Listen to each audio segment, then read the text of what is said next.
Assalamualaikum warahmatullahi wabarakatuh. Kami dari Kosan 13 dari Badna. Ingin menyampaikan studi case kami yang bertemakan COVID-19. Mari simak video kami. Berawal dari sebuah munculnya wabah penyakit yang disebabkan oleh virus, yaitu virus corona atau yang seringkali kita sebut dengan COVID-19.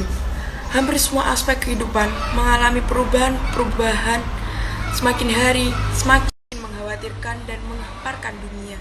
Semakin lemah, hubungan sosial semakin menurun yang menyebabkan kurangnya interaksi dan kepedulian terhadap sesama. Semuanya telah merasakan dampak dari virus COVID-19 ini, terutama pada dunia pekerjaan. Mengubah sisi kehidupan dan penghidupan, cara-cara baru harus ditempuh dalam menyesuaikan tatanan normal baru. Banyaknya kegiatan yang tadinya harus dilakukan secara tatap muka, kini telah beralih dengan menggunakan media virtual tanpa mengurangi esensi dari kegiatan itu sendiri.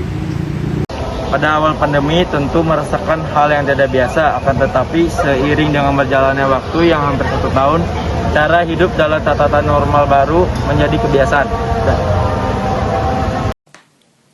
Salah satu yang ditempuh dalam upaya pengendalian penyebaran COVID-19 adalah adanya kebijakan work from home dan work from office sejak tahun 2020 lalu dan sampai saat ini masih diberlakukan. Fleksibilitas dan efektivitas WFH sejauh ini sudah banyak dirasakan manfaatnya.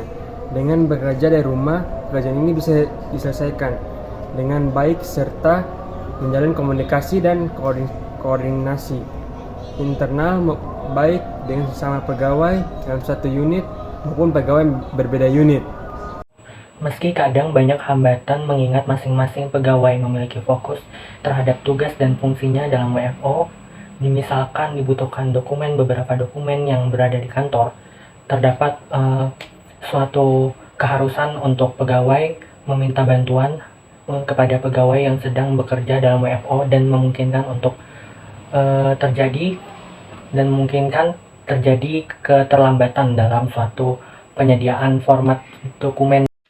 Human capital lebih rentan terjangkit COVID-19 daripada masyarakat umum karena lebih sering berontak dengan orang lain. Human capital diharuskan bekerja dalam keadaan stres tanpa alat pelindung diri yang tepat dan membuat keputusan sulit yang melibatkan implikasi etis. Jumlah kasus dan korban jiwa terus meningkat membuat masyarakat di seluruh dunia terancam COVID-19. Masyarakat berbondong-bondong mencari tahu bagaimana cara mencegah penyakit COVID-19 agar tidak tertular virus tersebut. Apalagi untuk kita sebagai human capital harus bisa menerapkan protokol kesehatan dengan benar agar terhindar dari COVID-19. Berikut contoh kecil penerapan protokol kesehatan. I know this can take a while, but it's gonna be alright, girl. Salah satu cara mencegah penyakit COVID-19 adalah mencuci tangan. Mencuci tangan merupakan salah satu kebiasaan sehat yang terlihat sederhana, tapi ampuh mengurangi resiko penularan infeksi virus. Hal ini dikarenakan karena pada tangan manusia terdapat bakteri dan virus, maka dengan itu Anda disarankan untuk mencuci tangan dengan air mengalir serta sabun saat tangan Anda terkena kotoran.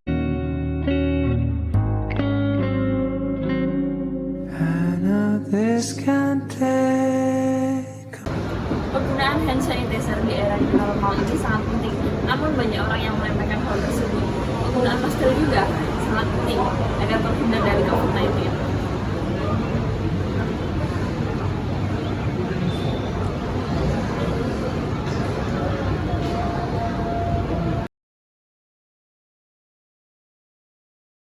Anda akan bertemu dan berpapasan dengan banyak orang ataupun menyentuh benda-benda yang sering memang tersentuh orang lain seperti gagang pintu, meja kerja, hingga mesin ATM.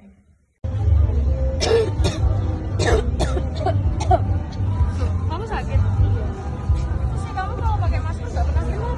Memang gini aku kalau pakai masker memang selalu. Masker itu harus digunakan benar-benar karena untuk memberikan perlindungan yang efektif. Kalau kamu pakai masker yang nggak benar,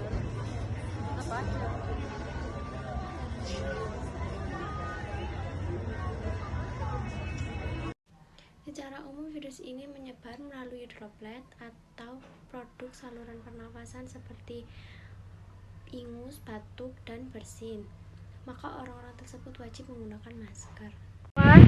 COVID-19 ini tidak hanya menyebar di anak-anak saja, tetapi juga lansia.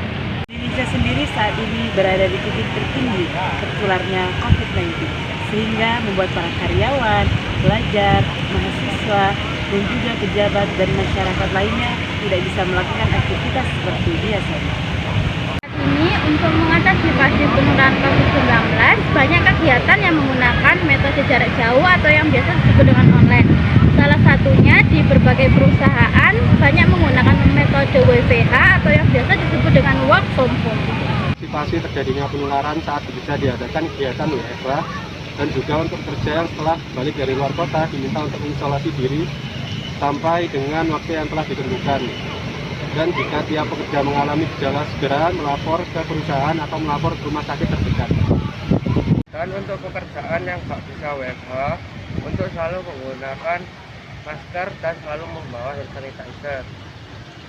Dan untuk tiap perusahaan itu selalu melakukan sosialisasi tentang pentingnya menjaga kebersihan dan selalu jaga jarak setiap saat keluar rumah dan dimanapun mereka berada.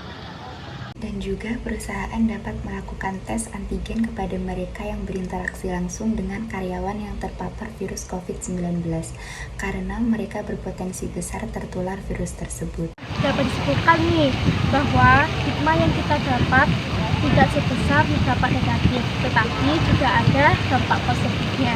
Salah satunya mengajarkan kita untuk selalu berproduktif, selalu menjaga kesehatan dan kebersihan dimanapun kita berada. Dan Sadikes dari kelompok kami. Wassalamualaikum warahmatullahi wabarakatuh.